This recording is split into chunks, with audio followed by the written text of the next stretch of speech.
আসসালামু আলাইকুম। শিল্পনগরী খুলনা থেকে বলছি আমি রুমিজ বিল্লাহ। আমি যখন এই ভিডিওটায় ভয়েস দিচ্ছি আমার গাটা কিন্তু শিউরে উঠছে। আল্লাহর যে কি রহমত সেটা প্রতিটা মুহূর্তে মনে পড়ে। অবশ্য মৃত্যুকে কখনোই ভয় পেতে হয় না। আল্লাহ কার মৃত্যু কখন কোথায় কিভাবে রেখেছেন আমরা কেউ জানি না। এজন্যই সবসময় নিজেকে প্রস্তুত করে রাখা দরকার। আর আমার তো হায়াত আরও কিছুদিন বেড়ে গেল, আলহামদুলিল্লাহ আলহামদুলিল্লাহ আলহামদুলিল্লাহ। এই ভিডিওটা হচ্ছে পাথরঘাটার, খুলনা থেকে সুদূর দূরে বরগুনার পাথরঘাটা বে অফ বেঙ্গলের পাশে।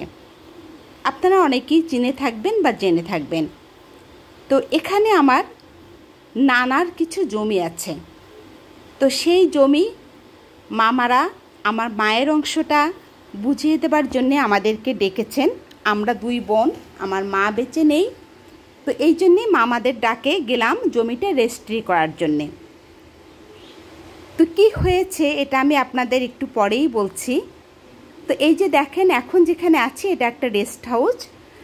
আমরা মামাদেরকে বলেছিলাম যে একেবারেই গ্রামের বাড়িতে যাওয়া সম্ভব না, কারণ সে সময় আমাদের হাতে নেই। আমরা মূল শহর থেকেই ফিরে আসতে চাই খুলনাতে ওই দিনই।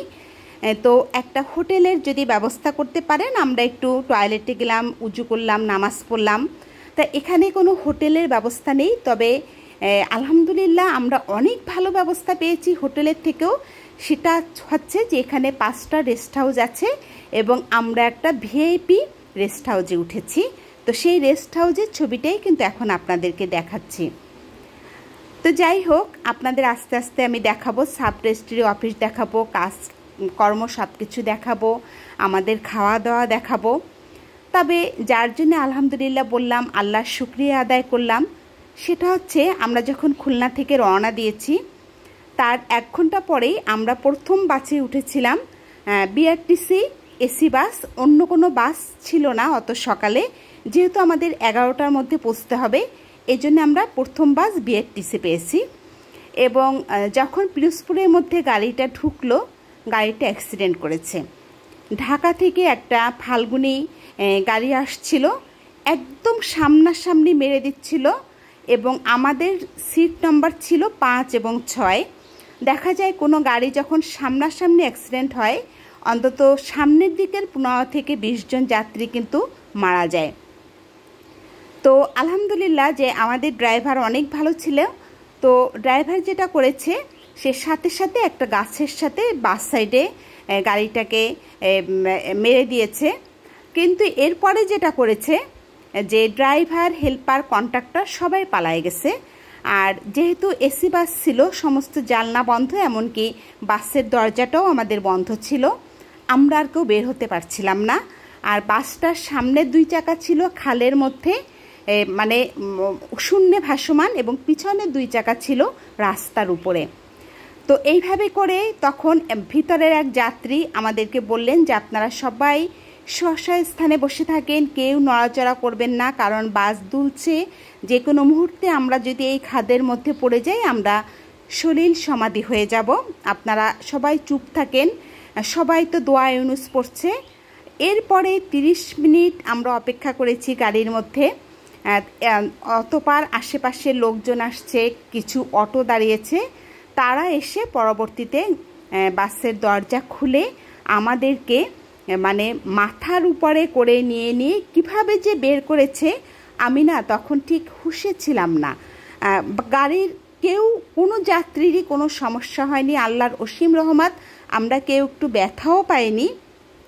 তবে মানে প্রত্যেকেই এমন আতঙ্কের মধ্যে ছিলাম যে সেটা বলার অপেক্ষা রাখে না। তো যাই হোক, এই জন্য কিন্তু আমি যেহেতু ভিডিও করি, কিন্তু ভিডিওটা করতে পারিনি, কারণ তখন আমি হুঁশে ছিলাম না। তো এই যে পাথরঘাটায় আমাদের রেস্টের কাজ হয়ে গেছে, আমরা দুপুরবেলা খেলাম এবং রান্নাটা এত অসাধারণ ছিল।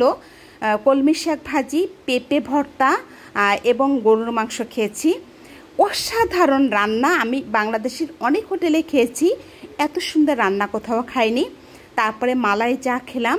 আর এই যে রেস্ট হাউসের যে বারান্দাটা, অবশ্যই বারান্দাটাকে আমি খুব মিস করব। তো খুব মানে শান্তিপূর্ণ একটা অবস্থানে ছিলাম, আল্লাহ এরপরে ভালো রেখেছেন। কিন্তু আমরা যখন আবার ফিরি, আমরা যখন রওনা দেই, তখন আমরা পাথরঘাটা থেকে মঠবাড়িয়া পর্যন্ত বাস পেয়েছি, এরপরে কিন্তু আর কোনো বাস ছিল না। তখন আমরা একটা অটোতে করে আমরা কচা নদী পর্যন্ত আসি এবং এখানে এসেও ফেরি পাইনি। আমরা একটা ট্রলারে ফেরি পার হওয়ার পরে আমরা এরপরে আবার যখন আমরা অটোতে করে বাস স্ট্যান্ডে যাই, যে শুনি সন্ধ্যা 7টায় লাস্ট বাস ছেড়ে চলে গেছে খুলনার উদ্দেশ্যে।